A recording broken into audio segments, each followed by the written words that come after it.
Viernes Santo. Estos 3 días son los más importantes y sagrados de la Cuaresma porque están íntimamente ligados a la pasión de nuestro Señor Jesucristo.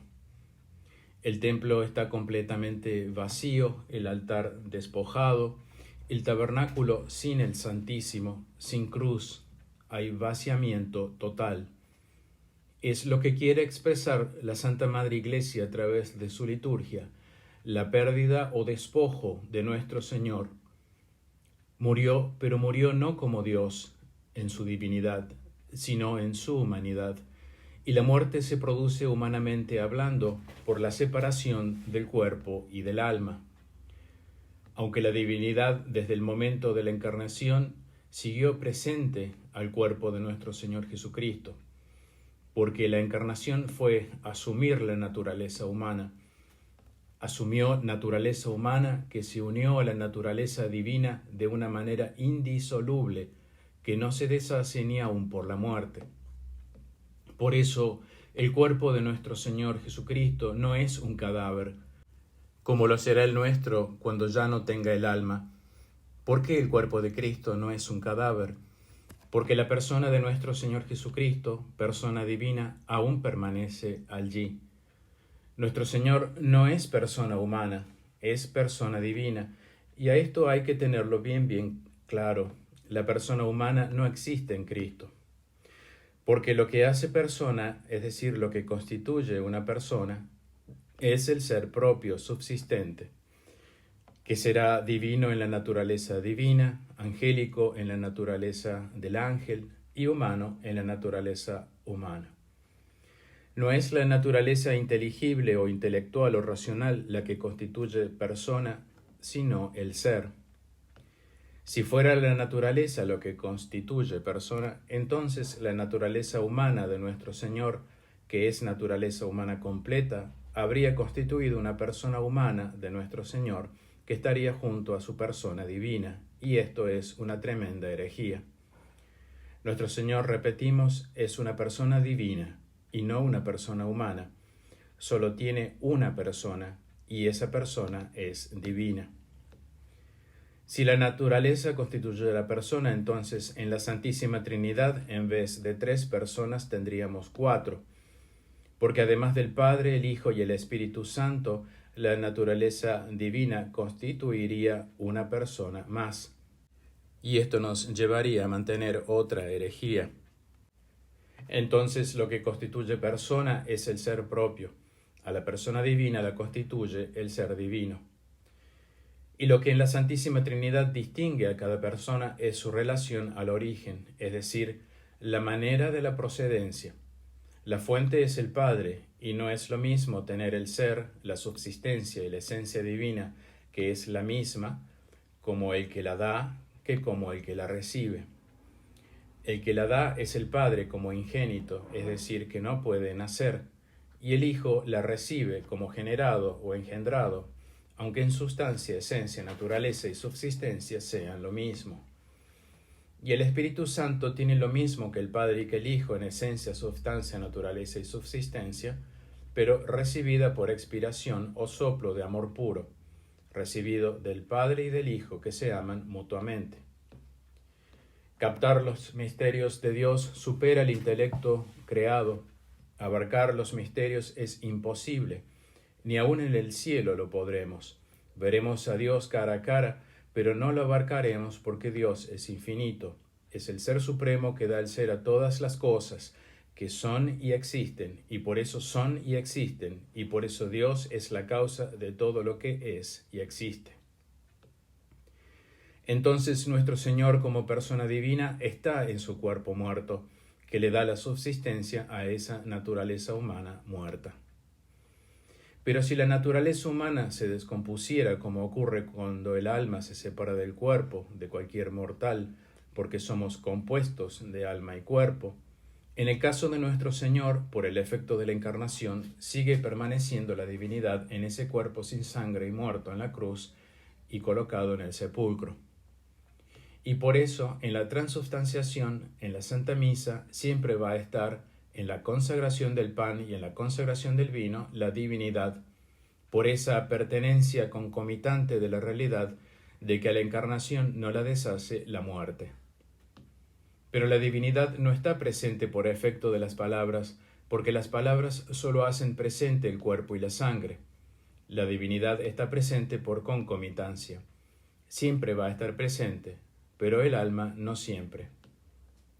En los 3 días en que estuvo en el sepulcro, si hubiera ocurrido, como dice Santo Tomás de Aquino, que un apóstol consagrara, estaría solamente ese cuerpo sin alma y sin sangre, y la sangre estaría sin alma y sin el cuerpo. Cuando nuestro Señor consagró en el Jueves Santo de su Pasión, lo que hizo nuestro Señor al consagrar es anticipar el estado de muerte que iba a tener el Viernes Santo.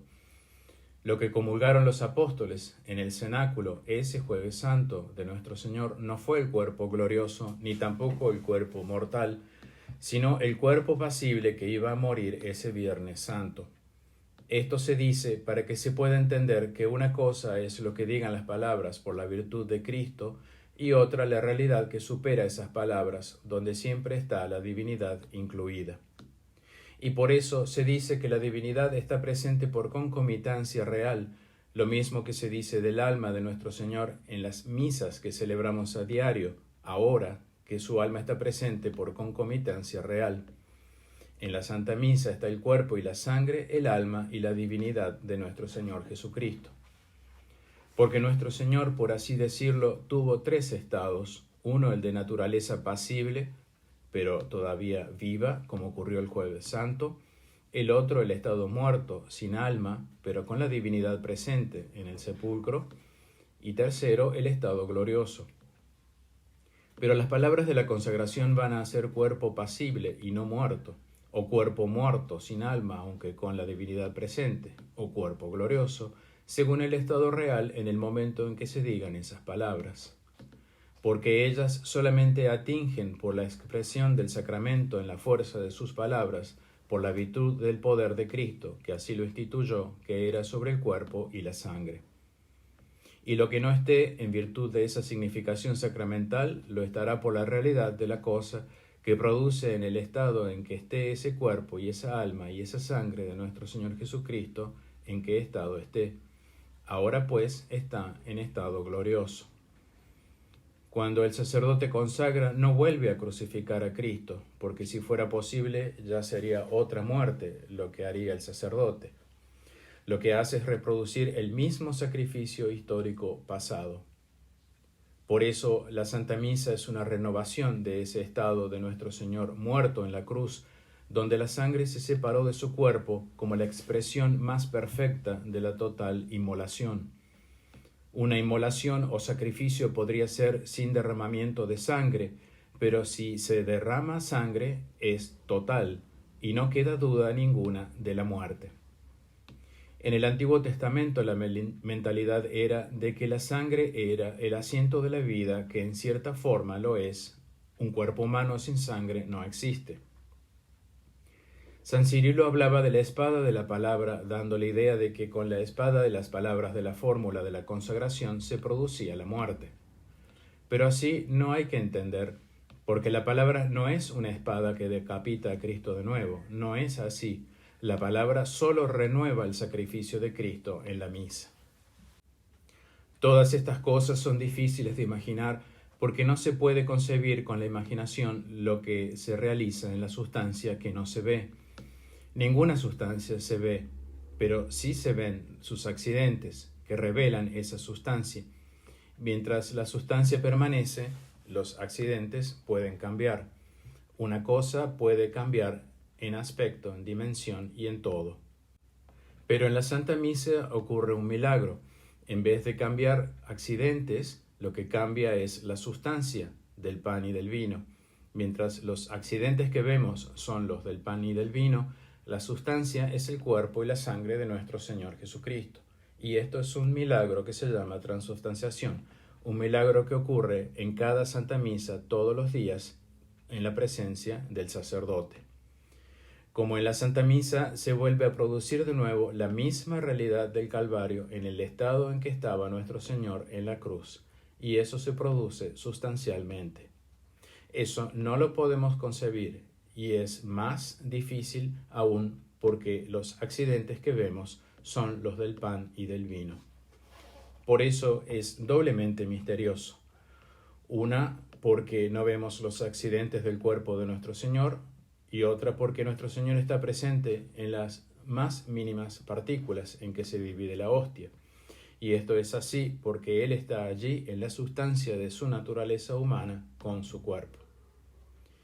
El gran misterio de la muerte de nuestro Señor física y natural, que por la virtud de Cristo, con las palabras que dijo en la cena anticipando esa realidad de su muerte, nosotros en la Santa Misa la renovamos sacramentalmente, en la sustancia de lo que es la cosa, porque los accidentes siguen siendo los del pan y el vino, pero la sustancia es el cuerpo y la sangre de Cristo, con su alma y divinidad y en cuerpo glorioso. Pero en la misa está sacramentalmente representada, es decir, vuelta a ser presente esa misma cosa en su sustancia en el momento en que muere. Tal es la riqueza de la Santa Misa, es el testamento de nuestro Señor firmado con su sangre, que nos lo deja gracias al sacerdocio de la Santa Iglesia Católica. Tal es el valor inconmensurable de la Santa Misa, ese tesoro de la Santa Misa que ha sido vilmente y sutilmente destruido por el Novus Ordo. El vaciamiento que vemos hoy, Viernes Santo, sin cruz, sin Cristo, tabernáculo vacío, altar despojado, no es simplemente una figura litúrgica para avivar los afectos y sentimientos del alma cristiana y compenetrarse en el gran dolor de nuestro Señor. Eso está muy bien, pero no es todo. Es una profecía que se está cumpliendo, mirando el estado actual de la Iglesia, prácticamente sin culto, sin misa, sin Iglesia. Lo que hoy se llama Iglesia oficial es la Iglesia del Anticristo, una falsa iglesia que se hace pasar por católica, antisacramental, antirreligiosa, con falsa misa y con anticristos. Estos anticristos pretenden imponer en los católicos una nueva doctrina, una nueva concepción de Dios y de la religión de Cristo, como si fuera tal, pero no lo es, y la gente resulta así engañada. El vaciamiento del Viernes Santo es profético y actual, porque es lo que estamos viviendo. La fórmula de consagración de la Misa Nueva del Vaticano II no especifica, no consagra.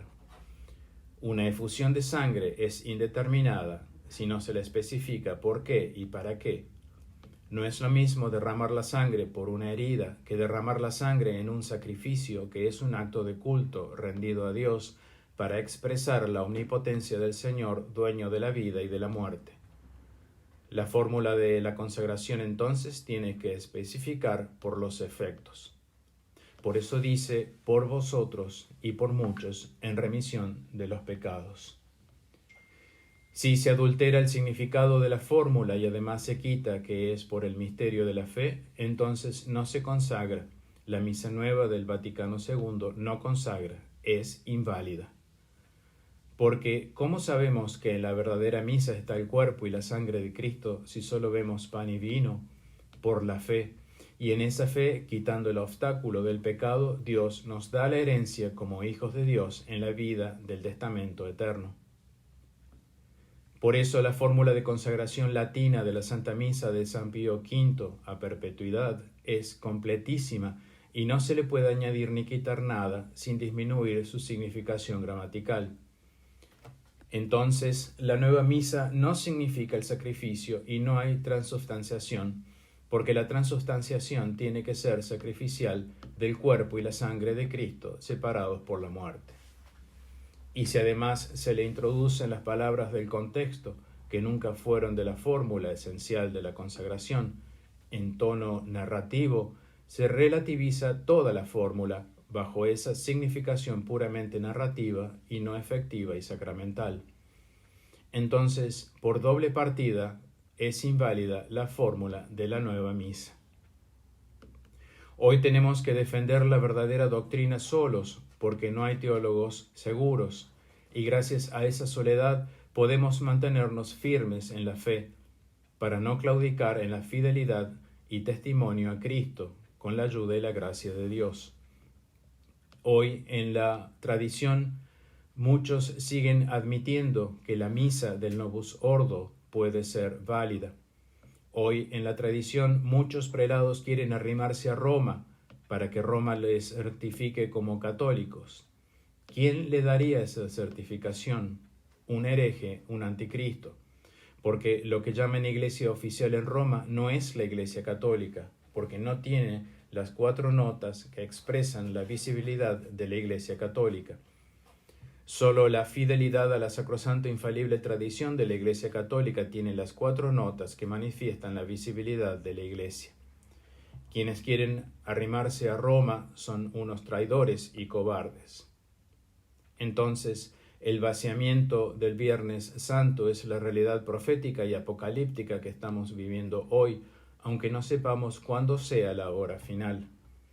De todos modos, el moribundo está en un estado tal que puede morir hoy o mañana o en 20 días, pero de su estado moribundo no sale. Cuando vuelva, encontraré fe en la tierra, dice nuestro Señor Jesucristo. Hoy la tradición está toda dividida doctrinalmente. Hay una guerra campal de doctrina, y la unidad es imposible si no es en la verdadera doctrina. Pero allí se mezcla nuestra debilidad. Exigimos unidad porque no podemos vivir sin ella, pero la unidad no puede ser en ambigüedades. Sin definición no hay unidad. Es por eso por lo que el enemigo se manifiesta en la ambigüedad. Eso es modernismo. Una cosa no puede ser y no ser al mismo tiempo. Si así alguien lo dijere y alguien lo creyere, es un engaño. Cuidado con esto. Hay por detrás viles intenciones. La tradición está en guerra. No nos ilusionemos. Es imperativo comprender esta realidad para no desesperarnos. Con paciencia se puede salir ileso de la guerra y presentarse ante el Señor con una fe intachable. ¿Quién es el que engaña a quién? ¿Está siendo la tradición fiel a la tradición o está siendo o siguiendo alguna novedad? Hay que elegir. Ese vaciamiento, ese eclipse de Cristo es el que está viviendo la Iglesia, reducida a tan solo unos pocos dentro de la tradición que además está dividida. Ese tabernáculo vacío, la gente que por piedad cree y va donde la espuria doctrina, que degenera el origen o la naturaleza de la doctrina de Cristo, eso es lo que estamos viviendo hoy, el tabernáculo vacío, el altar manchado. Pero esto no culmina la profecía del vaciamiento de la Iglesia en su parte humana, sin Cristo, sin misa, sin compromiso. Es imperativo llegar a entender el ataque feroz a la doctrina de Cristo para poder replegarse a la lucha por su defensa, para poder perseverar y mantenernos inmaculados en la fe ante la inminente venida de nuestro Señor. Para mantenernos en esta hecatombe que es para hacernos perder la fe, si no se tiene un soporte extraordinario, y ese soporte extraordinario nos lo da una y 1000 veces más el testimonio que Cristo dio anticipado a sus apóstoles para que no claudicaran en su crucifixión. Por eso nuestro Señor eligió a 3 de ellos en el día de la transfiguración para ser testigos de su divinidad. Y el testimonio de su divinidad dado ante el Sanedrín en pleno, con el sumo sacerdote presente, de que Él es Dios, de que Él es el Hijo de Dios, y que por eso es el Hijo del hombre, el Hijo de David, que tiene su reino, lo tendrá en esta y sobre esta tierra, en el trono de David. Al Sanedrín y al sumo sacerdote les dijo: me veréis de la diestra de mi Padre en el cielo, venir sobre las nubes en mi reino. San Mateo 26, 64. Alguno dirá, ese verso no dice viniendo sobre las nubes del cielo en mi reino, pero en San Mateo 16, 27, 28 sí lo dice, el Hijo del Hombre viniendo en su reino, un versículo que introduce la transfiguración. La Sagrada Escritura es completa y no puede sino significar en conjunto. Nuestro Señor viene entre las nubes en su reino, y esta es la prueba de su divinidad que Él dio ante el Sanedrín completo. Que estos pensamientos nos nutran el alma en este Viernes Santo. En su pasión el dolor estaba en su alma, pero también estaba el gozo de la glorificación. Es el alma la que sufre. porque el sufrimiento es una connaturalidad del ser humano que es capaz de pensar y de querer. Que el sufrimiento nos dé valor y entrega, y que no nos lleve a la claudicación y a la cobardía. El sufrimiento sumo del alma de nuestro Señor se conjugaba con el pleno gozo de la Trinidad y de la divinidad. ¿Qué alma podría aguantar esos extremos? Solo el misterio de Cristo doloroso. Y todas esas cosas las contemplaba la Santísima Virgen María de pie ante la cruz, ofreciendo al Eterno Padre y a toda la Trinidad el Hijo que ella había dado a luz virginalmente. Ofreció el cuerpo de su divino Hijo físicamente, cosa que no puede hacer un sacerdote, porque no lo hace físicamente, sino sacramentalmente. La Santísima Virgen María tuvo un poder más grande que el de consagrar, el de ser la Madre de Dios, y fue la única que se mantuvo de pie, porque los apóstoles todos cobardemente huyeron, menos San Juan. Por eso es más que madre, porque ¿qué madre viendo a su hijo morir se une a él y lo ofrece al Padre Eterno, completando así el hágase tu voluntad que había dicho en la Encarnación? Aquí culmina la espada que atravesará su alma, como le dijo San Simeón. Que nos acompañe hasta el momento de la resurrección esa figura de Nuestra Señora unida al sacrificio, entregando el fruto de su vientre virginal a Dios Padre, siendo ella la Madre de Dios. En el nombre del Padre, del Hijo y del Espíritu Santo. Amén. Ven, Señor Jesús, ven pronto, concédenos la gracia de amar tu venida. Viva Cristo Rey, viva el Sagrado Corazón de Jesús, que hoy murió por nosotros en la cruz.